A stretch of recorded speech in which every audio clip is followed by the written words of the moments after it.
राजस्थान की मरुभूमि में बसे मेवाड़ राज्य में जन्मी मीराबाई साधारण बालिका नहीं थीं। बचपन से ही उनके मन में श्री कृष्ण के प्रति अद्भुत प्रेम था। कहते हैं, एक दिन जब वे छोटी थीं, एक साधु उनके घर आए। मीराबाई ने उनसे मासूमियत से पूछा, मेरा पति कौन होगा? साधु ने मुस्कुराकर उनके हाथ में श्री कृष्ण की मूर्ति रख दी और कहा, यही तुम्हारे पति हैं। उस दिन के बाद मीराबाई का जीवन बदल गया। वे उसी मूर्ति से बातें करती, उसी के लिए सजती और उसी के नाम के भजन गाती।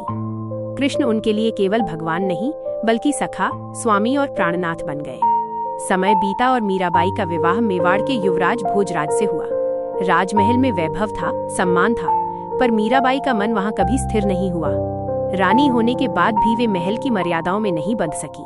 वे खुले आंगन में भजन गाती, साधु संतों के साथ बैठती और कृष्ण प्रेम में मग्न रहती। राजघराने को ये सब अस्वीकार्य था। एक रानी का इस तरह नाचना गाना, साधुओं के साथ उठना बैठना उन्हें अपमान लगता था। फिर भोजराज का असमय निधन हो गया। मीराबाई विधवा हो गईं, लेकिन उन्होंने शोक नहीं किया। वे कहती थीं, मैं विधवा कैसे हो सकती हूँ जब मेरे पति गिरधर गोपाल हैं? यहीं से विरोध और तीव्र हो गया। महल में मीराबाई को समझाया गया, डराया गया, ताने दिए गए। उनसे कहा गया कि वे भक्ति छोड़ दें, पर्दा करें और राजसी नियमों में रहें। लेकिन मीराबाई हर बार शांत स्वर में यही कहती, जिसे मैंने तनमन सौंप दिया उसे मैं कैसे छोड़ दूं? धीरे धीरे ये विरोध घृणा और षड्यंत्र में बदल गया। एक दिन राजमहल में गुप्त निर्णय लिया गया, इस स्त्री की भक्ति ने मर्यादा तोड़ दी है, इसे समाप्त करना ही होगा। एक सुंदर रत्न जड़ित प्याले में तीव्र विष मिलाया गया। ऊपर से वो दूध या शरबत जैसा दिखता था।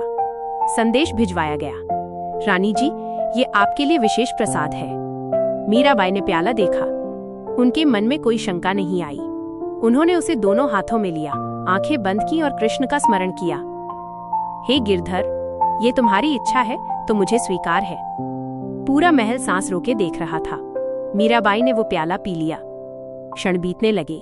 सभी को लगा अब विष अपना प्रभाव दिखाएगा, देह कांपेगी, प्राण निकलेंगे। लेकिन ऐसा कुछ नहीं हुआ। मीराबाई का मुख पहले जैसा शांत था। कुछ समय बाद वे उठी और भजन गाने लगी। कहा जाता है कि विष अमृत बन गया। कहीं कहा गया कि श्री कृष्ण ने स्वयं उस जहर को नष्ट कर दिया। कहीं ये भी कहा जाता है कि प्याले में विष था ही नहीं, वो कृष्ण की कृपा से पवित्र हो चुका था।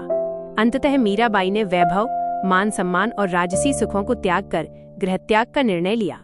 वे गांव-गांव, नगर-नगर घूमती रहीं। कहीं वृंदावन पहुंची, जहां कृष्ण की बाल लीलाओं की स्मृति आज भी वायु में बसती है। यमुना के तट पर बैठकर वे घंटों भजन गाती। लोगों का कहना था कि जब मीराबाई गाती थी तो ऐसा लगता था मानो स्वयं कृष्ण सुनने आ गए हों। उनके भजनों में न शास्त्र का अहंकार था, न विद्वता का प्रदर्शन, केवल प्रेम था, विरह था और पूर्ण समर्पण था। अंत में मीराबाई द्वारका पहुंची, वही द्वारका जहां कृष्ण ने कभी राज्य किया था। वहां उन्होंने रणछोड़ जी के मंदिर में आश्रय लिया। दिन रात वे उसी मंदिर में रहती, भजन गाती और कृष्ण से संवाद करती, जैसे कोई पत्नी अपने प्रिय से बात करती है। कहा जाता है कि मीराबाई अक्सर कहा करती थीं, अब ये देह मुझे बोझ लगती है गिरधर, अब तो अपने पास बुला लो। एक दिन मंदिर में संध्या आरती का समय था। दीप जल रहे थे, शंख की ध्वनि गूंज रही थी। मीराबाई धीरे धीरे नृत्य करती हुई रणछोड़ जी की मूर्ति के सामने पहुंची।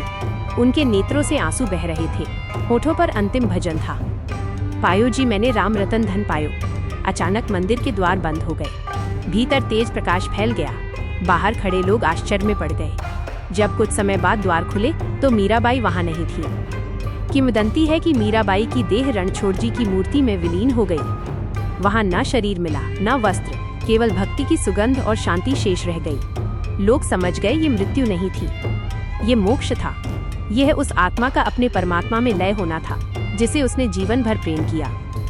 मीराबाई का जीवन यह सिद्ध करता है कि जब भक्ति पूर्ण हो जाती है तब भक्त और भगवान अलग नहीं रहते, तब प्रेम ही अंतिम सत्य बन जाता है।